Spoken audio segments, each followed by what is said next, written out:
only me. I just got a call from Helen in Montessori. She said you haven't picked up Adam.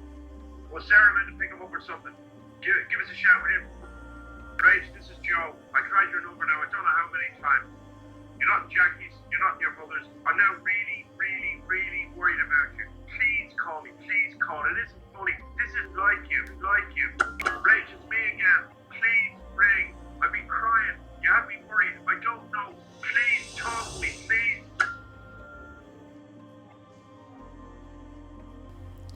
Rachel was born to Teresa Lowe, 17, in 1973 and named her Teresa Mary Green. She was adopted into the Kelly family and renamed Rachel. One of the conditions on the adoption was that if Rachel wished to contact her birth mother in the future, details were to be made available, which she would do when she got older, and she had a very good relationship with her birth mother and half-brother. Rachel was the third of 3 children adopted by the Kellys, and 2 more children were to follow, making it a family of 7 to Jim and Rose Kelly. She was very close to her sister Anne, and her brothers were very protective of her. Rachel's mother said she was a live wire. She was into everything, but was very good and never got into trouble. She made friends easily and was very bubbly. The family moved to Australia, but made their way back to Ireland after a year. The family lived in Northside suburb Whitehall, County Dublin. Rachel worked as a hairdresser, in a newsagent's, and eventually Arnott's store. This is where she would first meet Joe O'Reilly. Both Rachel and Joe were born in the same hospital, but a year apart. Joe had a relatively normal upbringing. His father and mother separated when he was young, and his father moved to England. He was raised by his mother, along with his sister Anne and brother Derek. At first, Rachel was not interested in Joe, but he didn't take no for an answer. He found out that she played softball and turned up one night at a game, and the rest is history. He was liked by Rachel's family, although a bit quiet. Rachel was happy and smitten. They dated, got engaged and married within 4 years in 1997. They had a honeymoon in Kenya and settled in Swords, County Dublin. Joe got a good job as an advertising executive and Rachel worked from home. They had 2 boys and eventually moved to Naul, County Dublin in 2002, a small village around 30 minutes from Dublin city centre. Rachel wanted to raise her boys in a country setting, and although her parents were worried that she may feel isolated away from her friends and family, and Joe working so much, Rachel was happy, and it wasn't long before she made friends through interactions with other mothers at her boys' schools. While Rachel was happy to be living in the village, Joe seemed to be getting busier in work.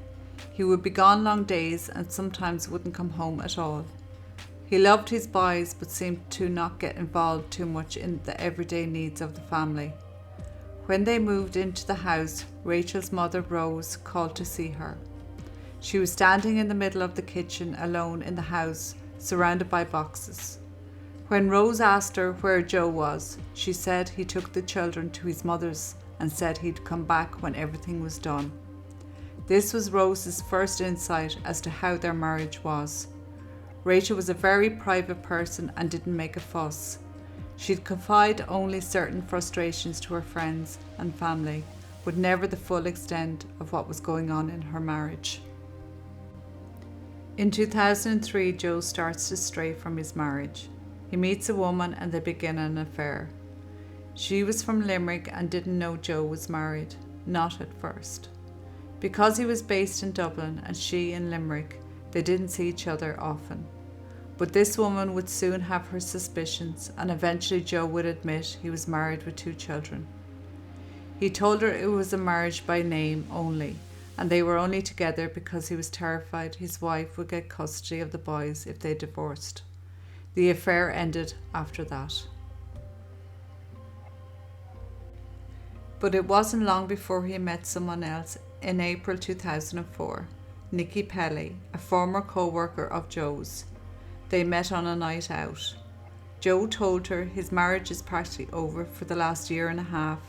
They had separate bedrooms and again only together in name, and so the affair commenced.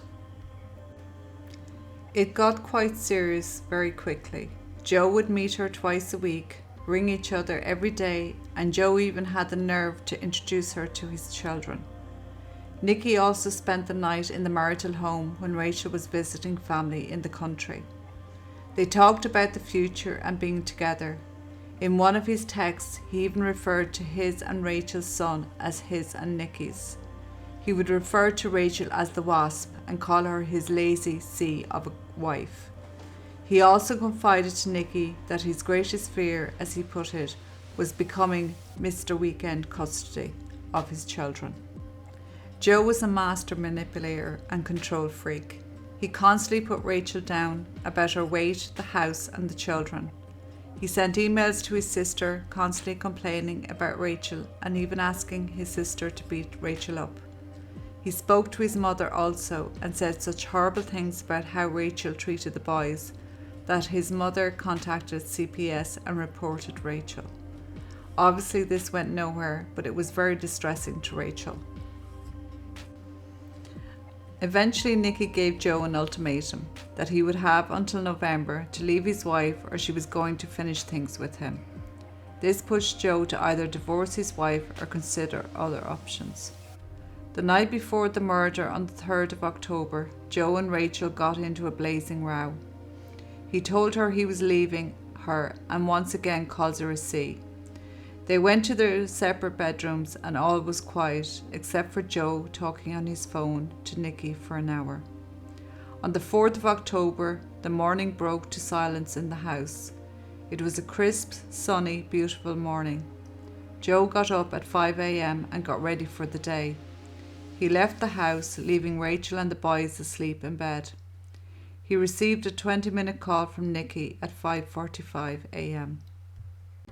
From the time Joe received the call from Nikki, his phone was being tracked by cell towers, pinging, and his car was being picked up by CCTV from premises along his route. This will obviously become crucial to Gardaí. Joe drove to his workplace and then onto the gym for around 6:20 a.m. and met up with his work colleague, Mr. Quarney. They both headed back to work for 7:45 a.m. Joe got another phone call from Nikki, followed by texts. At 8:45, he heads out of the office to make an inspection on advertising at the bus depot, where he is to meet Mr. Quarney at 9:30 a.m. Meanwhile, Rachel is getting her and the boys ready. Dressed, breakfast and lunch is made, and leaves the house. She drops off the eldest boy, Luke, 4, at school, and the youngest, Adam, 2, is dropped off at the creche. Rachel would normally head straight to the gym at this time, but she has hurt her leg in a hockey match and it was too sore to work out. At 9:42 a.m, Rachel pulls up to her driveway, enters the house, heads for the bedroom at the end of the house, and she is viciously attacked. She was hit square in the forehead with a dumbbell. Stunned, she fell to the floor with her car keys still in her hand. She did her best to defend herself as the repeated blows came down on her head and arms, but the blows were too fierce and heavy. A massive gash was opened behind her right ear that her skull was showing. Blood spattered everywhere, on the attacker, ceilings, walls, skirting boards, and even into the hallway. The attacker crouched over her, continuing to beat her head as she lay on her back motionless. This all took place within a minute. The attacker then stood up, thinking his job was done. He made his way into the bathroom to clean up. As he did this, he heard gurgling noises from Rachel, and so he returned to the bedroom, knelt beside her and rained more blows down on her until he was sure she was dead. He wrapped the dumbbell in 2 towels, washed up and changed his clothes. He left by the patio doors and left them open. The weapon and the towels were never to be found. At 10:07 a.m, Joe sends a text to Rachel. Did you and the boys sleep okay?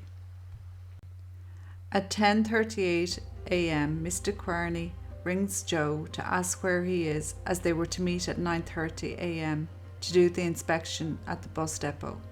They finally meet up at 11 a.m, do the inspection, and are back in the office by 12 noon. Joe sends another text to Rachel. How are you doing? And so it comes to 12:30 and Rachel fails to collect Adam from creche. The owner tries to reach Rachel, but it goes straight to voicemail. She then rings Joe and said he will try ring Rachel. He rings and no answer and leaves a voicemail. Why haven't you picked up the kids? He then tries again and another voicemail is left. This is not funny. It's not like you. I'm actually worried. Please ring me. Joe then rings Rose, Rachel's mother, and asks her if she had heard from Rachel. Rose says no and offers to go to the house to check on Rachel. When Rose arrived at the house, the curtains were all drawn, the dogs were in the front yard, and Rachel's car was there. As she enters the house, she called Rachel's name. No answer. She made her way through the house and to the back bedroom, where she found Rachel's dead body. Rose knelt down beside her, rubbed her arm, and called her name softly as she fought back tears. A feeling of desolation came over her as she knew her beautiful daughter was dead. She got up and ran to the kitchen to ring her husband Jim, who in turn rang for an ambulance and the Gardaí. Meanwhile, Joe picked up his youngest son, Adam, from the creche and headed to pick up his other son, Luke, from school, but a mother from the school had already taken him home. When Joe finally arrived home with Adam, the scene was chaos. Family, friends and neighbours. Rose told Joe the news and the children were both there by now and were taken away by a friend. Joe and the family entered the house and went to the bedroom where Rachel lay. Joe bent down, moved some books that were beside her head and checked for a pulse and said, "Rachel, what did you do?" Rose thought Joe's reaction was very cold. He didn't cry, he didn't cradle her and say any words of love towards his dead wife. The paramedics and Gardaí arrived and Rachel was officially pronounced dead.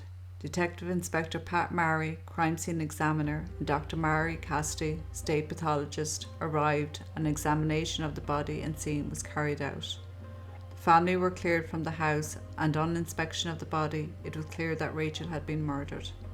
The forensic team arrived and searched inside of the house and outside, and Gardaí started house-to-house inquiry. On one of the searches in the surrounding area, the Gardaí had found a rucksack down the road in a stream with Rachel's name on it, with a jewellery box and camera bag inside. Gardaí initially thought that this was a robbery gone wrong, but Rachel had €400 in her purse and 800 in a cabinet. All were still there and the scene looked staged. More than 4,000 people were interviewed and 500 gave witness statements. All CCTV were gathered and viewed. No DNA was found in the house other than the family members. Phones were seized, including Joe's and Rachel's, and Joe's alibi was checked out. There was a huge media surge around the case, and Joe was more than happy to oblige, even though the Gardaí asked him not to do interviews. Said that this is an incredibly strange case. The fact that an attempt was made to pretend that it was a burglary. Have they explained why they think it's so strange? No, actually, that's probably somebody quoting my theory. I haven't heard any guards said to me. When the guards asked me, did I see anything strange? Did I notice anything strange? To me, the first glance looked like it was burgled, but as I went through the house again, bit by bit, there wasn't an awful lot of damage, there wasn't an awful lot taken. So unless you walked in on the very, very early stages of a burglary, One of the other things that's emerged over the last couple of days is that two towels were taken. Now, one of the newspapers today has made the leak that they think that it's possible the murderer had a shower in your house. Is that something the Gardaí have said, or? It's not something the Gardaí have said, but the fact that the towels missing is that's true. I suspect that if the person did have a shower, then they've left some of their hair, their DNA, that, something will be found in the bathtub or in the traps underneath the bathtub for the drainage. On the 11th of October, Rachel's funeral took place. Everyone was putting letters to Rachel in the coffin before it was closed. Rose asked Joe if he would like to do the same, and he did. When Joe spoke at Rachel's funeral, there was no love. He paid tribute to her achievements, and said she had done everything she wanted to. He said, "Mission accomplished. Well done. See you on the other side. We all thank you. Bye for now." The day after the funeral, the Gardaí asked Joe to go to the house so they could go through it and see what was missing. Joe asked the Gardaí when could he move back in, and the Gardaí stated that they were finished with the house but wanted to get it professionally cleaned before they handed the house back over. Joe stated, "No need, I'll sort it out." Joe left and later on that day spoke to the family and said there was a sense of peace there, but to Rose she never wanted to set foot in that house again.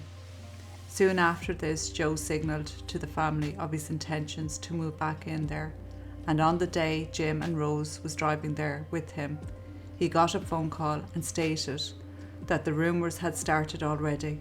People and the media were saying I was having an affair. Jim reassured him that they knew he would never do that to their Rachel.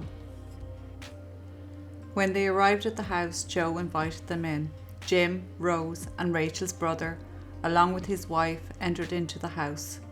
Joe immediately brought them to the bedroom where Rachel was murdered and started a reenactment of the murder and how he thought it went. It was so detailed, he explained blow by blow of how the perpetrator killed Rachel, even stating the killer must have gone into the bathroom to clean up and heard Rachel gurgling and went back in to finish her off. The family returned to the kitchen and Joe asked did they want to hear the voice messages on the landline on the day of the murder. Nobody answered, so Joe played them anyway. He looked at each and every one of them to see their reaction. Rose felt cold and in her head she could hear Rachel's voice. "He did it, ma'am." She spoke to her husband Jim after they left the house and told him her fears that she thought Joe had done it. Jim would not hear of it and told Rose not to mention it again. The Callies, along with Joe, fronted a media campaign to find Rachel's killer. They appeared on a popular Irish TV show, The Late Late Show, in order to talk about Rachel and to prompt people's memory of the day Rachel was killed. Joe had no problem speaking, and poor Rose found the whole thing quite difficult, as she knew in her heart that she was sitting beside a killer. She couldn't even look at him through the whole interview. Even when they were in the green room beforehand, they were offered tea and sandwiches, and Joe scoffed them down like he had never been fed before. The producer even commented on that.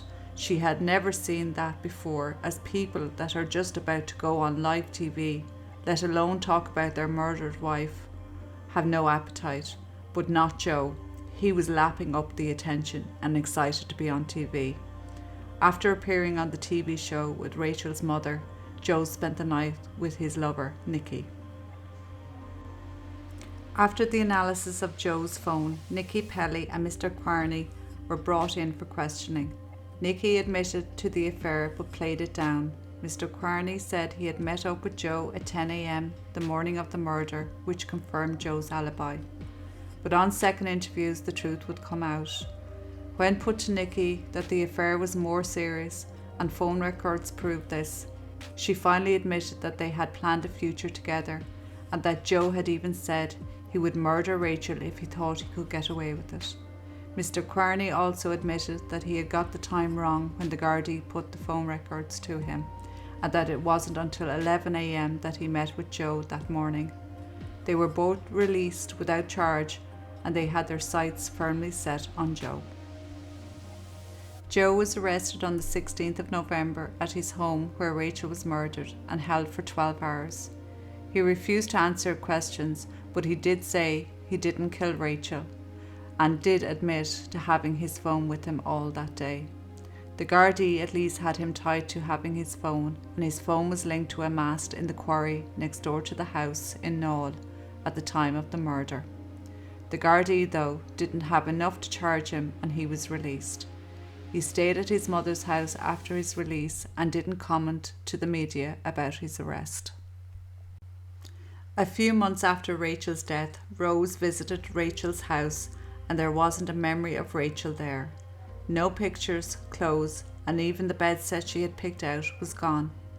This prompted Rose to go to the Gardaí and tell them that there was a letter wrote by Joe to Rachel in the casket and that maybe there might be an admittance to her killing in it. The Gardaí took this seriously because in their gut they knew it was Joe that committed this murder, and this might be the evidence to seal the conviction. They exhumed the body in March 2005, but there was a lot of water damage and the casket had collapsed. They did manage to find the letter Joe had written, but it was damaged. They retrieved it partly and it read, "Forgive me, 2 words I will repeat forever." At the end of the year, the Gardaí got a report back from an English company who had been studying the CCTV footage of what was believed to be Joe's car in certain parts of Dublin City and Knoll at certain times, especially at the time of the murder in Knoll. Andrew Law confirmed that it was a high possibility that the car seen was Joe's car. In June 2006, the Gardaí submitted a huge case file to the DPP, and by October 2006, after studying the case file, they reasoned that there was enough circumstantial evidence to arrest and charge Joe O'Reilly with murder. The following day, 3 years and 16 days after the murder of Rachel, Joe was arrested and charged at his mother's house for Rachel's murder. In June 2007, Joe O'Reilly appeared at the Central Criminal Court for murder. Justice Barry White was presiding. The trial lasted 4 weeks. Witnesses gave statements. The family, friends, people who had been in the vicinity of the house that morning, work colleagues, and of course Nikki Pelly. CCTV evidence, cell phone records were put before the jury. With it all put together under one umbrella, it couldn't be denied that Joe O'Reilly was guilty, and this is the verdict that the jury came back with in July 2007. Mr. Justice Barry White sentenced Joe to life imprisonment. Anne O'Reilly, Joe's mother, got custody of Rachel's sons. Nikki Pelly remained devoted to Joe, even visiting him in prison, along with his mother and Rachel's 2 sons. Nikki stayed loyal and devoted to Joe until 2017, when his final appeal was denied. They remain friends, but she has moved on with her life. Rachel's sister, also named Anne, died from cancer the 17th of September 2010. Her mother Rose wrote a book about Rachel in 2009, Remembering Rachel. A simple wooden cross adorns Rachel's grave in 2009. Joe O'Reilly has been fighting the last 5 years to stop the Callies from putting up a headstone on their own plot where Rachel is buried. The Callies want to use her maiden name on the headstone and not O'Reilly, and since Joe is deemed next of kin, he was fighting this. Another twist of the knife O'Reilly is able to turn against Rose and Jim. In 2010, when O'Reilly's appeal was denied, next of kin was reverted back to Jim and Rose, and they finally get to put up a headstone honouring Rachel Calley. It's 2021 and O'Reilly has been in prison for 14 years. He applied for supervised day release over Christmas to spend with his sons, but it was denied. He was caught with a USB stick with movies, pictures and music on it, and all his privileges were taken away from him. He continues to apply for parole every 2 years and has been denied. Rose and Jim write to the parole board every time to put forward why O'Reilly shouldn't be released. They do not get to see his application, but he gets to see everything they write for the parole board. In 2022, it was rumoured that O'Reilly was applying to be moved to an open prison, but this has not been confirmed. O'Reilly has since found God and is now a Jehovah's Witness and is referred to as a publisher, the name given to those that spread the word. His murder conviction would have stalled his application to be a Jehovah's Witness, but he was so well read in the teachings that he was accepted. In Ireland between 1996 and 2021, 254 women have died a violent death. 18 children have died alongside their mothers. 148 of these women died in their own home, and 106 were killed by their partner or ex-partner. Rachel fell into 2 of these categories. Jim and Rose are still with us to this day, but we hope that they don't live to see the day Joe O'Reilly gets out, says Rachel's brother. Rachel will always be remembered, as her sister will be, Anne.